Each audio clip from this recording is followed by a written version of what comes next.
Brian, we have a number of people in our in the pod that I work with who also have ADHD, and they're working in a software testing environment, and they're working in both manual and automation testing, and working for the public service at the Department of Human Services there, and they're at the moment they're in their second year of a 3-year supported program. None of the people that are in our program have had any experience in IT previously.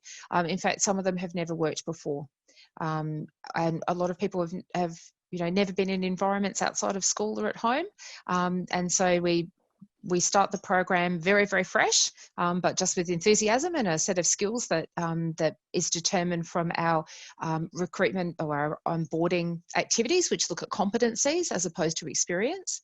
And those guys are now independently working in teams, and they have myself, I'm an autism consultant, and I work with the guys about any workplace accommodations that they require or their individual needs, to support.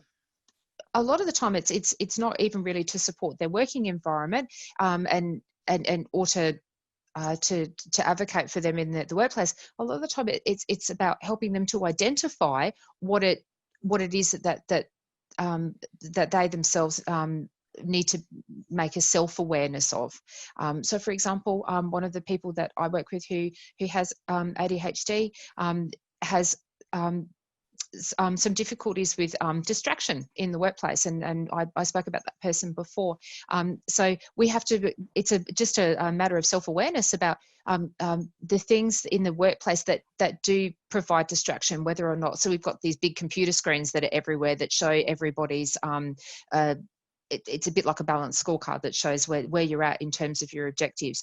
Each team has one. So we make sure that that person isn't sitting right outside the front of it, because the light off of that can be very distractive and can result in sensory issues.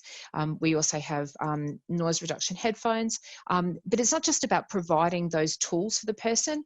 It's also about the individual becoming aware of the things that trigger those things within themselves, and having a range of either coping mechanisms or strategies in which to deal with them. There's many things that we can do in the workplace.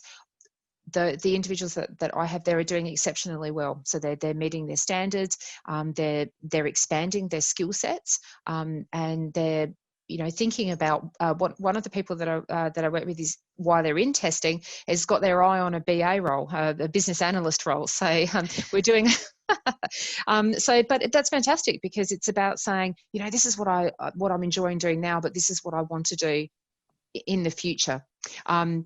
So Brian, I guess the key message there is that it's about providing meaningful work opportunities, but also career pathing, because it's not just about, do I have the opportunity? It's also, what do I want for me? It's not just about, this is my only opportunity. What do I want to work towards? And that awareness of, what things do I need to make me successful, and how do I advocate for that?